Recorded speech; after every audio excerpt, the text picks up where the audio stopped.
This is New Rural Virginia, reclaiming rural leadership through conversation featuring real voices, real issues from the heart of the Commonwealth.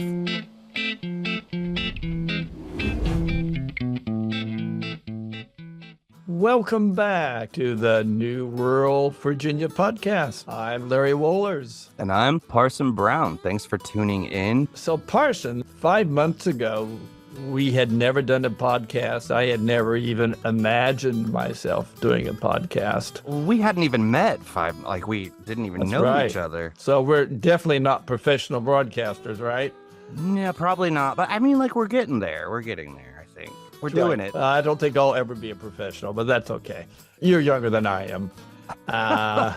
But anyway, today we have a special guest. Yes. Senator Tim Kaine has done us the honor of coming on our podcast with us. And it's not because of anything about you and me, right? It's because we have stumbled on something really important, right? Mm-hmm. Conversations that needed to happen, I really believe. That's right. With these rural Democratic candidates. I'm getting something out of it every time. They're so fascinating and inspiring, and just, it's been so great for the heart and soul, really, to see that we've got these motivated people trying to make a difference. That's right. And in an election, which, as we've said, is maybe one of the most consequential elections that we have seen in Virginia in a generation. More and more every day. So, who better to explain the stakes, explain the importance of rural Virginia for this election than Senator Tim Kaine? Yeah, former governor of Virginia, former vice presidential candidate. And most importantly, for this election, someone who has visited more counties in Virginia more often than anyone I can think of. Oh, you bet. But before we get rolling, remember to follow, share, and subscribe so that you don't miss a conversation. Yeah, you can find us on Spotify, Apple Podcasts, Amazon Music, iHeartRadio, YouTube, pretty much anywhere, which is just amazing to me. Again, 5 months ago, had no idea we would be on all these spaces, but you can find New Rural Virginia podcast anywhere you listen. And don't forget our New Rural Virginia Substack newsletter. The Rural Angle. Oh, hey, for not being professional broadcasters, that was perfect timing because here's the senator hopping on with us right now. Hello. Larry, how are you? Good morning, Senator. We're doing great. Thank you so much for taking some time with us. I gather you are back in the office. I am indeed. We're back in D.C. A lot going on. Where are each of you guys? I'm normally in Rappahannock County. Okay, that's right. That's right. Which we met there last year, and that was a great event. And you guys had some great conversations. For the moment, I'm in Tacoma Park. We have kids and grandkids that we are helping out here. I'm in Warren County. You came to our fundraiser last year and you did a great jam session and you actually signed my harmonica, which was amazing. Oh, that was the one that we did in that beautiful mountaintop location, right? Yeah. And we'd love to have you back. Well, good. Well, that was a lot of fun. Senator Kaine, thank you for joining us on New Rural Virginia podcast. Well, Parson and Larry, I'm glad to be with New Rural Virginia podcast to highlight great Democrats running in rural Virginia, parts of the state that are very, very dear to me because of my background and my wife's family. So it's good to be with New Rural Virginia podcast. Thank you. Thank you so much. And each of them have really brought something different, something special to this. And yet there's sort of a common thread that they are candidates in rural districts, right? And they have a certain sense of, we are rural Democrats. And there's something special about that. You know Virginia better than anybody, right? You've been campaigning and visiting counties, every county in the state several times.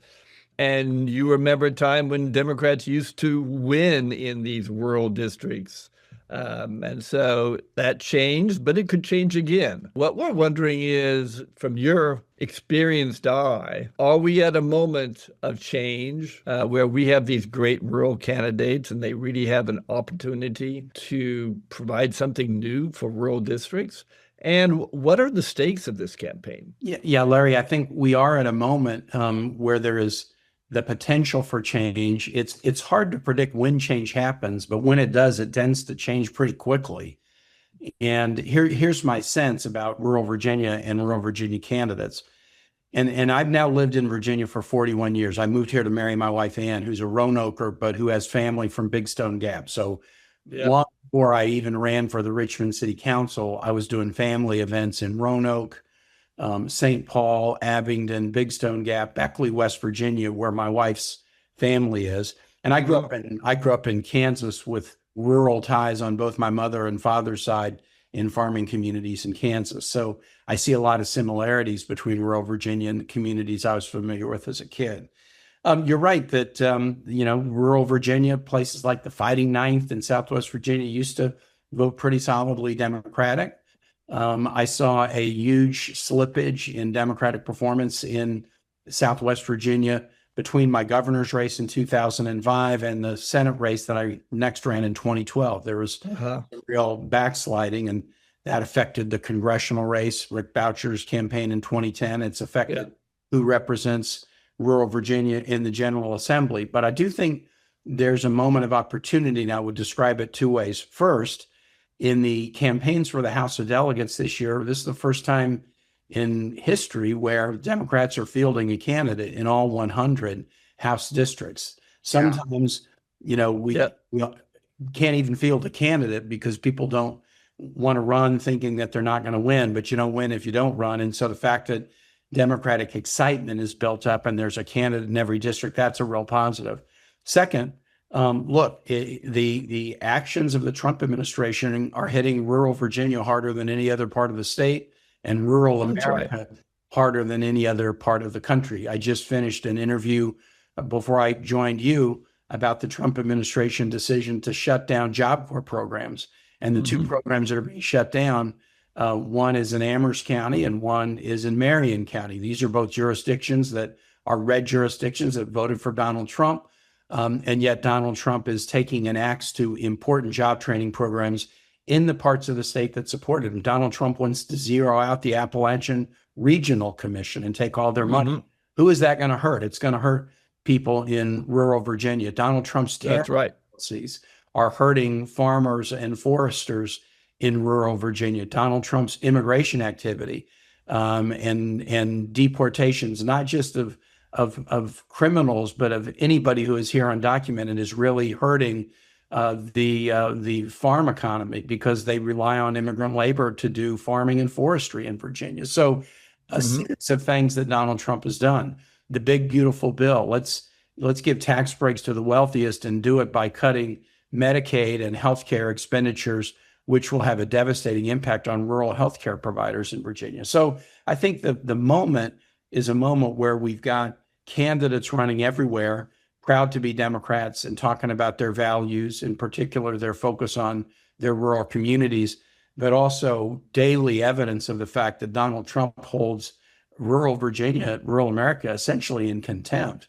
He wants to give tax breaks to the wealthiest, and he's financing it by cutting programs that affect rural Virginia more than any other part of the state. That gives us an opportunity. Exactly. And I think, one of the areas where rural Virginia is going to be hurt a lot is in healthcare. Yes. Right. Yeah.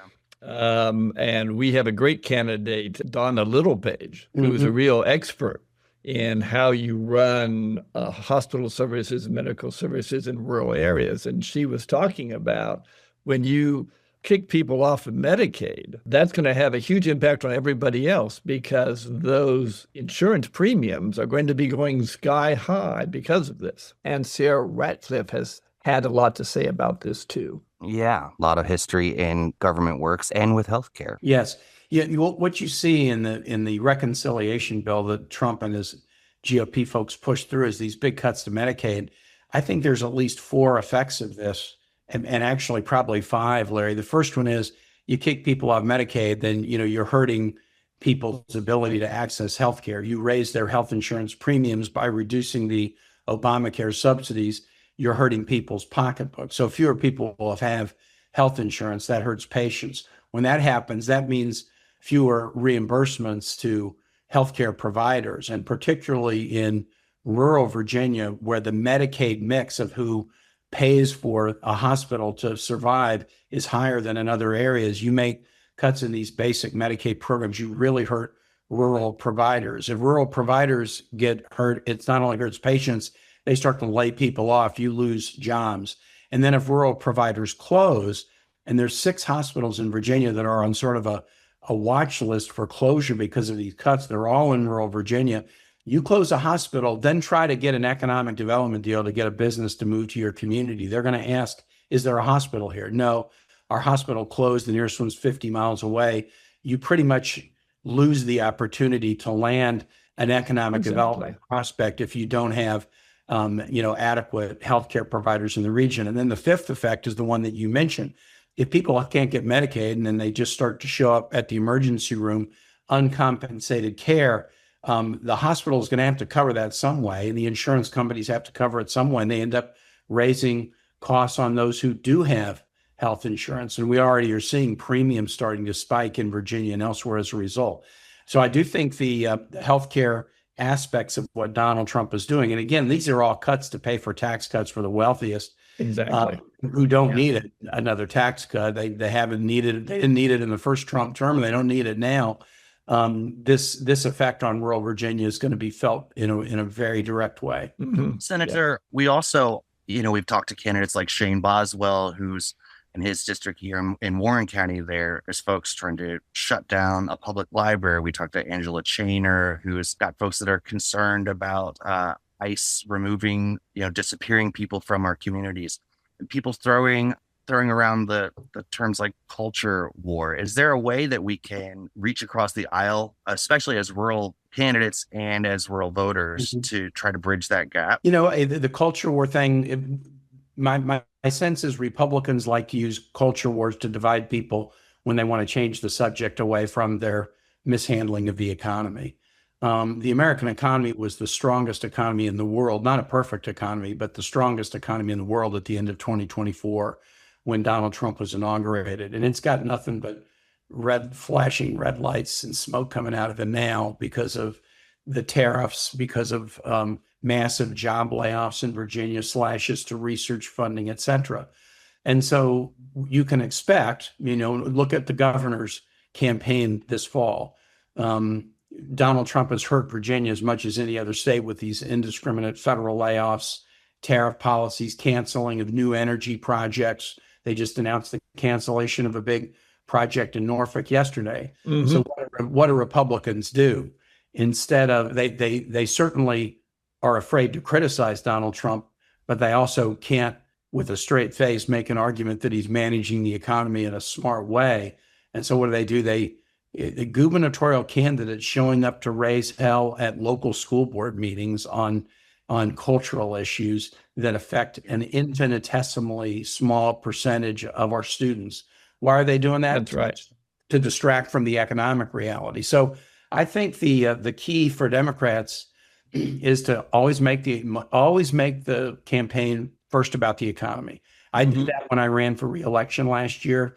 I was watching my own ads compared to other ads that were being run. And as you guys know, if you run a statewide campaign in Virginia and you're traveling around, you also are seeing ads from Kentucky, West Virginia, Tennessee, North Carolina, Maryland, because those ads appear on TV in the media markets in communities that are near the state borders.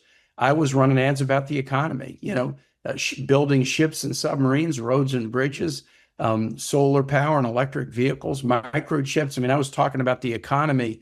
And so often, I think our candidates talk about other issues instead of the economy. And I would just encourage any Democrat running talk about multiple topics, but lead with the one that matters the most to the most people, because frankly, the Republicans are extremely vulnerable on this now.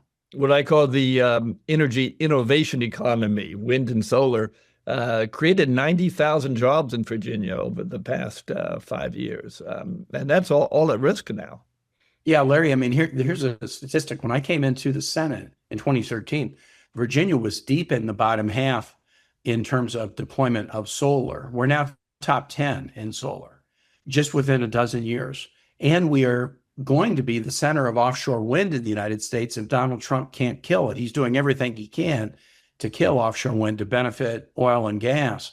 But I think the project in the Hampton Roads area that's 60% completed, and I don't think they'll be able to stop it. And then we will have created a brand new industry in America centered in Virginia, offshore wind. So we've got an innovation economy that is both bringing energy costs down, hiring people, and helping us produce a cleaner environment. It's a win-win-win. Our first interview was with Joy Powers, who is a fourth-generation family farmer. And she's talked about the issues in a way that I think surprised a lot of family farmers, which is that the Trump tariffs and cuts to USDA are really hurting family farms. And even though the Trump rhetoric is pro-family farms, it's actually really more supportive of big ag. Is that your impression?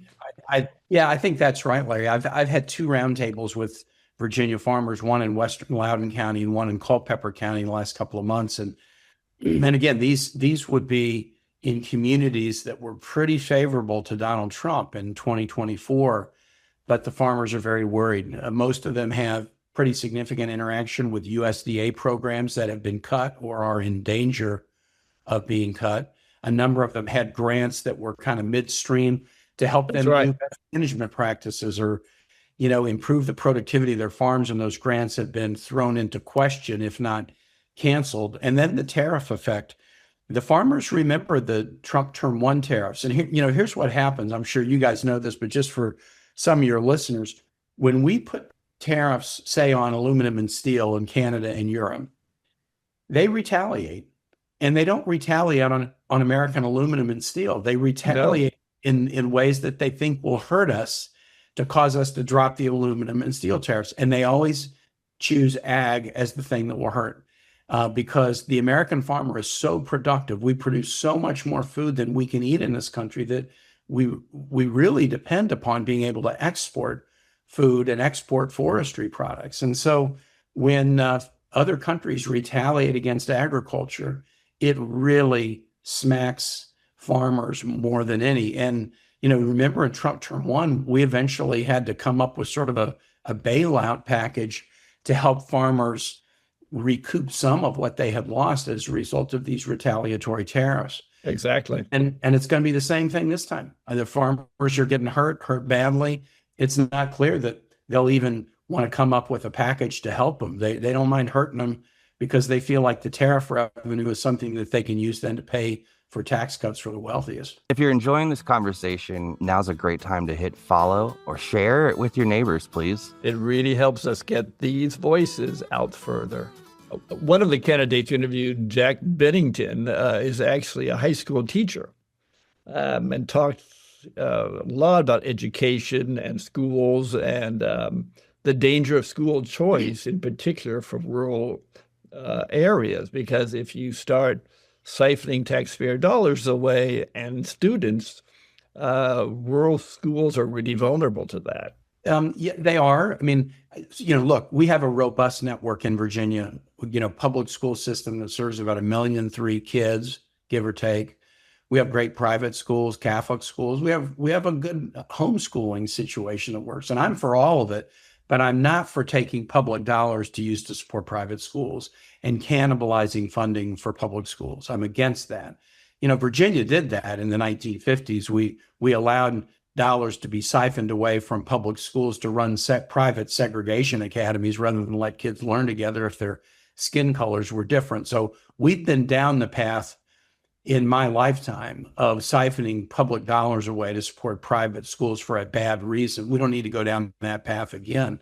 So it's about dollar support for public education, but how about just moral support? Instead of having tip lines to report your teacher, if your teacher says something that makes one of your kids feel nervous, how about paying teachers, a wage that enables them to make teaching a career? Nobody goes into teaching for money, but a lot of people leave teaching because of inadequate pay. And we have a shortage of classroom teachers because of that.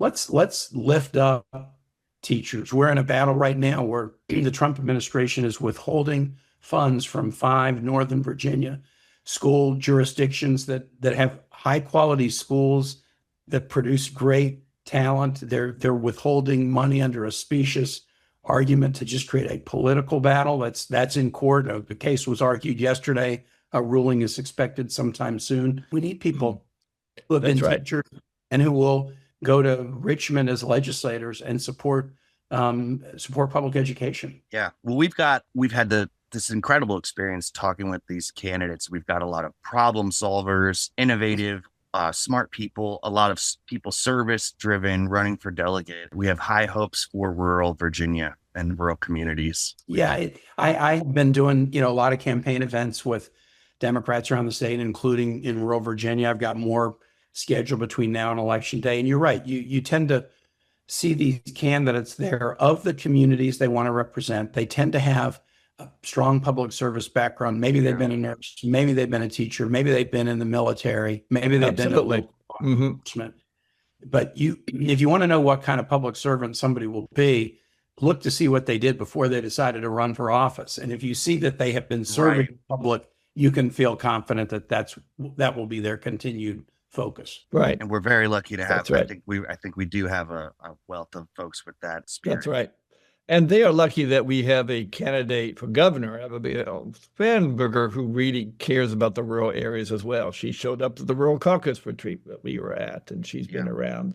So there's a great symbiotic effect, I hope. Yeah, and I think, Abigail took her, we mostly know her, if you think about her background, is the CIA analyst, but she took her responsibility as a member of the House Ag Committee very seriously. That's right. When she was in the House, and that was important to her. The 7th District had a lot of rural communities east of the Blue Ridge that needed strong support for ag economy, that needed broadband deployment so that the rural economy could be well connected with everybody else's economy. And that background on the Ag Committee was a real tribute to her priorities and tells you the kind of governor she'll be.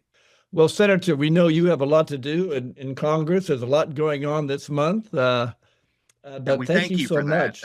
Yes, and thank you for that. And well, no, Larry and Parson, I'm so glad you guys are doing this to highlight great rural candidates. And hopefully I'll see you out on the trail sometime between now and Election Day, November 4th. Absolutely. Yes, Thank you so much. Okay. Thank you so much. Thanks. Bye. So coming up, we'll have more conversations with rural candidates across Virginia. Yeah, Larry, we're headed into the final stretch before the election, and there's plenty more to cover, and I can't wait to continue. You bet. I almost wish we could push the election back so that we could get Just more keep talking. conversations in. That's right. Yeah, maybe they'll make a special amendment just for us, because we really want to keep interviewing people until we're professional broadcasters. You got it. Y'all, thank you for listening. Be sure to follow, rate, like, share. It makes a difference. That's right. And rural isn't the easiest word to pronounce, but it's who we are, so it's what we're sticking with. That's right. That's a wrap. So today I figured I would just play us out with a clip of Senator Tim Kaine jamming with the Hasty Brothers and Ken Mitchell. So sit back, relax, and of course, rural Virginia, don't forget to vote.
Steps through this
New Rural Virginia Candidate Spotlight is a production of New Rural Virginia. Visit newruralva.org for more. Produced and co-hosted by Larry Wohlers and yours truly, Parson Brown. Thanks for listening. Stay tuned for the next episode.